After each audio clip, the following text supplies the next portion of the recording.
నమస్తే, welcome to our channel. నేను సమ్రీన్. ఈ రోజు మనతో ప్రముఖ సీనియర్ జర్నలిస్ట్ జగదేవ్ గారు ఉన్నారు. వారితో మాట్లాడదాం. సార్ నమస్తే. నమస్తే సార్, ప్రొఫెసర్ కోదండం గారు, ఆయనకి రేవంత్ రెడ్డి క్యాబినెట్లో అంటే ఎంట్రీ ఉందా? ఈ వార్త మనకు వినిపిస్తుంది. ఇది ఎంతవరకు నిజం ఉంది సార్? ప్రొఫెసర్ కోదండరాం గారి పేరు ఇప్పుడే కాదండి, రేవంత్ రెడ్డి గారు ముఖ్యమంత్రిగా ప్రమాణ స్వీకారం చేసిన ఒక వారం రోజులకి ఆయన పేరు వినపడింది.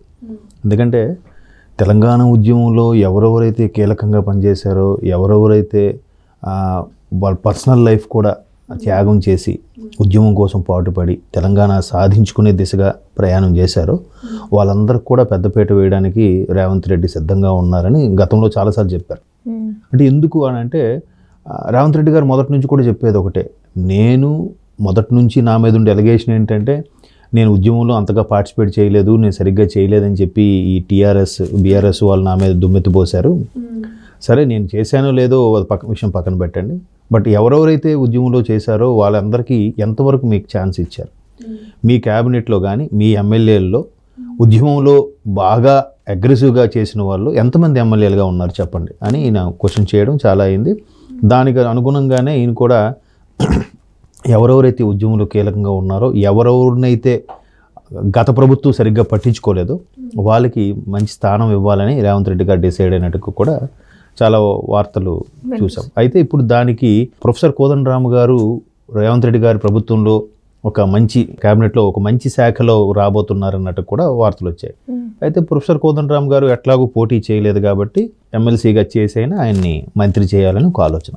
సో దానికి సంబంధించి మనకి గత నెల రోజులుగా వార్తలు వినిపించినప్పుడు అది నిన్నటికి కన్ఫర్మ్ అయింది. ఎట్లా అంటే గవర్నర్ తమిళిసై గారు రిపబ్లిక్ డే సందర్భంగా జెండా ఆవిష్కరణ చేయడం, ఆ సందర్భంగా మాట్లాడడం, ఆవిడ కూడా ఆ గవర్నర్ కోటాలో ఉండే ఎమ్మెల్సీకి ఎవరైతే రెండు ఎమ్మెల్సీలకి ఇవ్వడం జరిగిందో ఆ ఎమ్మెల్సీలో ఒకటి ప్రొఫెసర్ కోదండరామ్ గారికి కన్ఫర్మ్ అయినట్టుగా కూడా నిన్న నైట్ కల్లా కన్ఫర్మ్ అయిపోయింది, నిన్న ఈవినింగ్ కల్లా.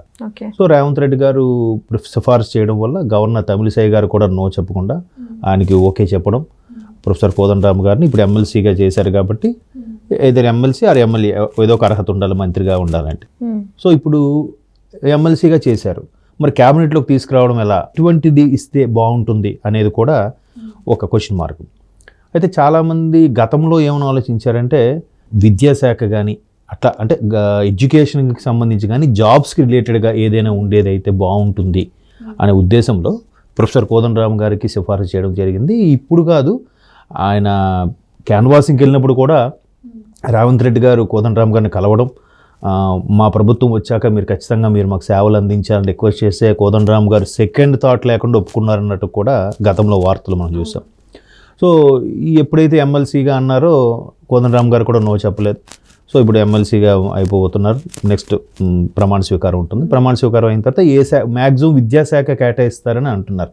ఎందుకంటే మెయిన్ ప్రభుత్వంలో ఉండే ప్రభుత్వ శాఖలో పనిచేసే వాళ్ళకి అందరికి కూడా రిలేటెడ్గా ఉండేది విద్యాశాఖకు సంబంధించి. అయితే ఎడ్యుకేషన్ సిస్టంతో పాటు వాళ్ళు ఎలా చదువు డెవలప్ అవ్వాలి అంటే ఐదర్ ప్రైవేట్ ఉద్యోగం కానీ గవర్నమెంట్ సెక్టార్ వైపు వెళ్ళాలన్నా కూడా మెయిన్ బేసు ఎడ్యుకేషనే కాబట్టి ఎడ్యుకేషన్ సెక్టార్ దిశగా వెళ్తే అతని సేవలు మనకి సరిగ్గా యూటిలైజ్ అవుతాయి. అండ్ మోర్ ఓవర్ అతను పైగా ఒక ప్రొఫెసర్, ప్రొఫెసర్ కోదండరామ్ అని అంటాం కదా, ప్రొఫెసర్ గారు కాబట్టి ఎడ్యుకేషన్ సిస్టమ్ గురించి కానీ ఎట్లా ఉంటుంది, తెలంగాణలో ఎటువంటి సిస్టమ్స్ అవి ఉంటే మంచి రిజల్ట్స్ వస్తాయనే ఉద్దేశంలో ఆయనకి ఆ పదవి కేటాయించే అవకాశాలు ఎక్కువగా కనిపిస్తున్నాయి.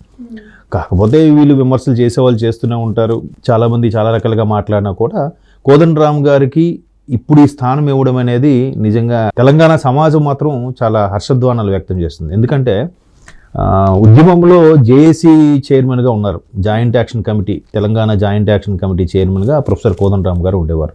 ప్రతిదీ కూడా ఎన్ని జాయింట్ యాక్షన్ కమిటీలు ఉన్నా కూడా ఉద్యమంలో ప్రొఫెసర్ కోదండరామ్ గారిది ఫైనల్ అన్నట్టుగా ఆయన అన్ని సంఘాలకు కూడా అన్ని జాయింట్ యాక్షన్ కమిటీకి కూడా చైర్మన్గా ఉన్న వ్యక్తిని గత రెండు పర్యాయాలు బీఆర్ఎస్, ఒకసారి టీఆర్ఎస్గా ఒకసారి బీఆర్ఎస్గా అవతరించినా కూడా అతనికి ఏం స్థానం కల్పించలేదు, అతని వాయిస్ కూడా ఎక్కడ వినపడలేదు. మరి ఎందుకు ప్రభుత్వం నొక్కేసిందా, ఆయనే సైడ్ అయిపోయారా, ఆయనే సైలెంట్ అయిపోయారా కూడా తెలియదు. ఎందుకంటే ఆయన కూడా చాలా మంచి ప్రిన్సిపల్స్ ఉన్న పర్సన్ కోదండరామ్ గారు. వాస్తవానికి అతని పూర్తి పేరు కోదండరామ్ రెడ్డి, రెడ్డి సామాజిక వర్గానికి చెందిన వ్యక్తి. కానీ అట్లాంటివి పేరు చివరి నాకు అటువంటి తోకలు అవే వద్దు అనుకుంటేనే సభాముఖంగా కూడా చాలా సందర్భాల్లో చెప్పారు, నేను నా పేరుని ప్రింట్ మీడియాలో కానీ ఎలక్ట్రానిక్ మీడియాలో కానీ ప్రస్తావించినప్పుడు రెడ్డి అనితో తగిలించొద్దు, ఓన్లీ ప్రొఫెసర్ కోదండరామ్ గానే పెట్టండి అని కూడా చెప్పారు. సో అందుకే ఆయన ప్రొఫెసర్ కోదండరామ్ అంటేనే హ్యాపీగా ఫీల్ అవుతారు. అంటే కులమత భేదాలు పట్టించుకోని వ్యక్తి అనమాట. సో అంత మంచి వ్యక్తికి మంచి స్థానం కల్పించడం అనేది మంచి విషయం కదా. సో రేవంత్ రెడ్డి గారు ఎక్కడెక్కడైతే తెలంగాణలో బీఆర్ఎస్ లేదా టీఆర్ఎస్ ప్రభుత్వం ఎవరెవరినైతే సరిగ్గా ప్రాధాన్యత ఇవ్వలేదో, ఎవరెవరికైతే మొండి చేయి చూపించిందో, ఎవరెవరినైతే ఒక విధంగా అణచివేసింది అనుకోవచ్చు, లేదంటే పట్టించుకోలేదు అనుకోవచ్చు. అలా ఎవరినెవరైతే పట్టించుకోలేదో వాళ్ళని పర్టికులర్గా రేవంత్ రెడ్డి గారు గుర్తు తెచ్చుకొని మరీ వాళ్ళు తీసుకొస్తున్నారు.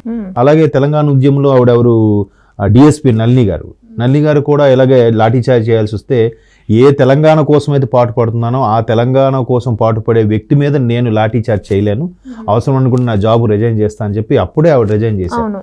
ఈయన ముఖ్యమంత్రి ప్రమాణ స్వీకారం అయిన 2 రోజులకే ఆవిడ గురించి వాకప్ చేసి ఆవిడ తెలంగాణ కోసం ఇట్లా తన ఉద్యోగానికి తృణప్రాయంగా వదిలేసింది. అటువంటి ఆవిడ మళ్ళీ పిలిపించి అవసరమైతే పోలీస్ హైర్ అఫీషియల్స్తో డీజీపీతో కూడా మాట్లాడి ఆవిడని ఏదో ఒక శాఖలో అడ్జస్ట్ చేయండి, లేదంటే ఆఫీస్ సైడ్ అయినా ఆమెకు ఒక సీటు వేసి ఇవ్వండి అన్నట్టుగా ఆర్డర్స్ కూడా జారీ చేశారంట.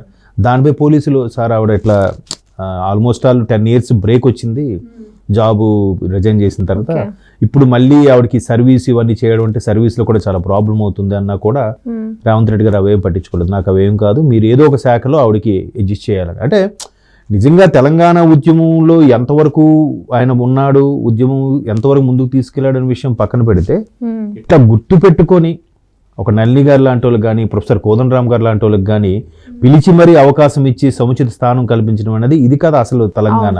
అది కూడా 10 సంవత్సరాల తర్వాత. ఎగ్జాక్ట్లీ. ఎంతమందికి ఉంటుంది ఆ గుర్తు? ఒకవేళ ఉన్నా కూడా పదవి వచ్చిన తర్వాత ఒక్కసారి అన్ని మర్చిపోతారు కదా. బట్ ఈయన అలా కాకుండా అందరికీ గుర్తు పెట్టుకొని కోదండరామ్ గారు మనకు అవసరం, లేదంటే ఇక్కడ నళిని గారు అవసరం, ఎవరెవరైతే చాలా మంది ప్రాణ త్యాగాలు చేశారో వాళ్ళ కుటుంబ సభ్యులకు కూడా పర్సనల్ లైఫ్స్ వదిలేశారు. కొంతమంది ప్రాణ త్యాగాలు చేశారు, చనిపోయారు. వాళ్ళ పేరెంట్స్కి కూడా, లేదా ఆ ఇంట్లో వాళ్ళకి ఎవరికి ఒక ఉద్యోగం ఇవ్వడం, వాళ్ళకు ఒక 1 ఎకరం స్థలం ఇవి ఇల్లు కట్టుకోవడం చెప్పడం, లేదంటే ఒక 5 lakhs ఇవ్వడం, వాళ్ళకి ఇల్లు స్థలం ఉంటే ఇల్లు కట్టుకోవడానికి. ఇట్లా అన్ని మళ్ళీ ఉద్యమకారుల లిస్ట్ అంతా తీపిస్తున్నారండి. సో అలాగా అంత అగ్రెసివ్గా వెళ్తున్న రేవంత్ రెడ్డి గారికి కోదండరామ్ గారు లాంటి వ్యక్తి క్యాబినెట్లో చేరారనుకోండి, ఇంకాస్త అసలు తెలంగాణ వచ్చిన ధ్యేయం ఏదైతుందో అది సాకారం అయినట్టేగా. సో అందుకు ప్రొఫెసర్ కోదండరామ్ గారిని తీసుకొచ్చి అటువంటి సీనియర్స్తో ప్రొఫెసర్ గారి యొక్క గైడ్ లైన్స్, ఆయన సలహాలు సూచనలు తీసుకొని పరిపాలన ఇంకొంచెం ముందుకు తీసుకెళ్లాలనే ఉద్దేశంతో అంత చాకచక్యం వ్యవహరిస్తున్నారు. That credit goes to Revanth Reddy గారు. Thank you sir. Thank you. అది కూడా 10 సంవత్సరాల తర్వాత. ఎగ్జాక్ట్లీ. ఎంతమందికి ఉంటుంది ఆ గుర్తు? ఒకవేళ ఉన్నా కూడా పదవి వచ్చిన తర్వాత ఒక్కసారి అన్ని మర్చిపోతారు కదా.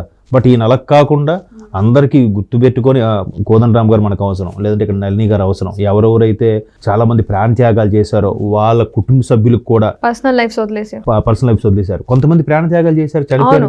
వాళ్ళ పేరెంట్స్కి కూడా, లేదా ఆ ఇంట్లో వాళ్ళకి ఎవరికి ఒక ఉద్యోగం ఇవ్వడం, వాళ్ళకు ఒక 1 ఎకరం స్థలం ఇవి ఇల్లు కట్టుకోవడం చెప్పడం, లేదంటే ఒక 5 lakhs ఇవ్వడం, వాళ్ళకి ఇల్లు స్థలం ఉంటే ఇల్లు కట్టుకోవడానికి.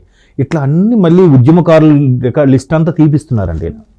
సో అలాగా అంత అగ్రెసివ్గా వెళ్తున్న రేవంత్ రెడ్డి గారికి కోదండరామ్ గారు లాంటి వ్యక్తి క్యాబినెట్లో చేరారనుకోండి, ఇంకాస్త అసలు తెలంగాణ వచ్చిన ధ్యేయం ఏదైతుందో అది సాకారం అయినట్టేగా.